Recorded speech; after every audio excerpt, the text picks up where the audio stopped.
Okay, so in our question for today, where we're adding fractions with unlike denominators, Atira actually played video games for 1 3/4 hours, and then she watched movies on Netflix for 2 1/6 hours.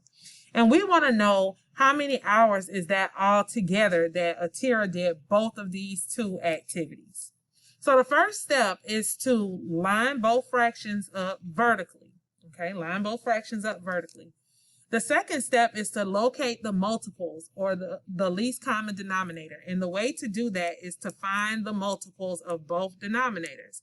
So I'm going to write 4 on one line on top of the line and 6 on the bottom because 4 is my first denominator and 6 is my second denominator.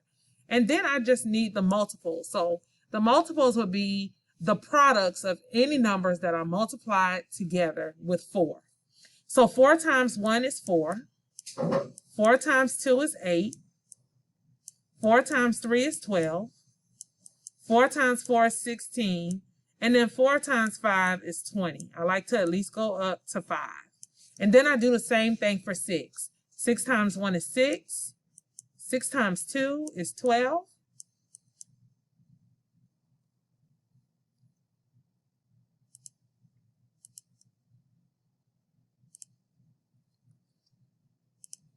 Sorry about that. 6 times 3 is 18.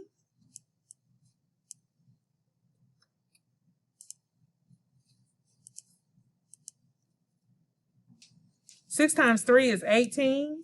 6 times 4 is 24. And then 6 times 5 is 30. And then I look at the multiples for each number and I find the lowest number that they have in common. And the reason why I want the lowest number is because choosing the lowest one will make it so that I don't have to simplify my fraction, or it decreases the chances that I may have to simplify my fraction. So that would help me to avoid another step. So looking at 4 and 12 and 6, I see they have 12 in common. So I circle 12 up top and 12 on the bottom. Now I have to create my equivalent fractions by multiplying the number that makes 4 12 by the numerator and by the denominator, because I'm trying to make 12. And whatever I do to the numerator, I have to do it to the denominator in order to get an equivalent fraction. So I put my equal sign over and then I bring the whole number over. I'm not doing anything to the whole number, but bringing it over. Now I multiply for my numerator. 3 times 3 is 9. And then I multiply for my denominator. 4 times 3 is 12. So now I'm going to do the same thing with 1/6. To make 12, I have to multiply by 2 with the numerator and by 2 with the denominator. I bring the whole number over. And now to make my numerator, 2 times 1 is 2, and 6 times 2 is 12. So now I'm ready to add because I have equivalent or the same denominator. So I have equal fractions from my original 2 fractions.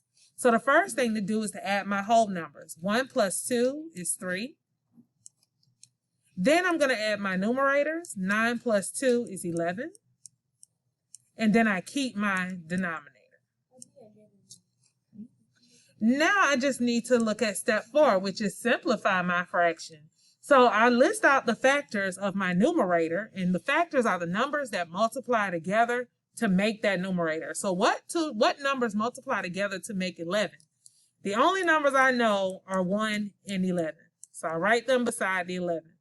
Then I'm going to draw a line because I want to separate those factors from my factors of 12. So now I need all the numbers that multiply to make 12. I know 1 and 12.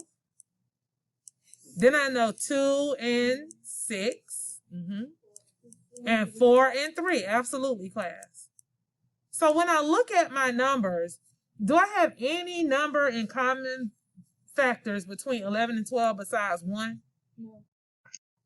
No. So what does that mean? That's the lowest my fraction can go. So my final answer, awesome, Malachi and Giovanni, is 3 and 11/12. You get it now? So let me ask, what is your feedback on this particular strategy right now? So Giovanni gets it. Do we have anybody who doesn't still understand? Man. Dayla, you don't understand? Okay, Julian, how are you feeling about it now? Let's ask a friend from home that was confused yesterday. Julian, are you still confused? Could you explain it again?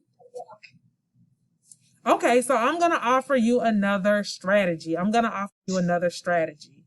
that strategy is going to be creating a visual model.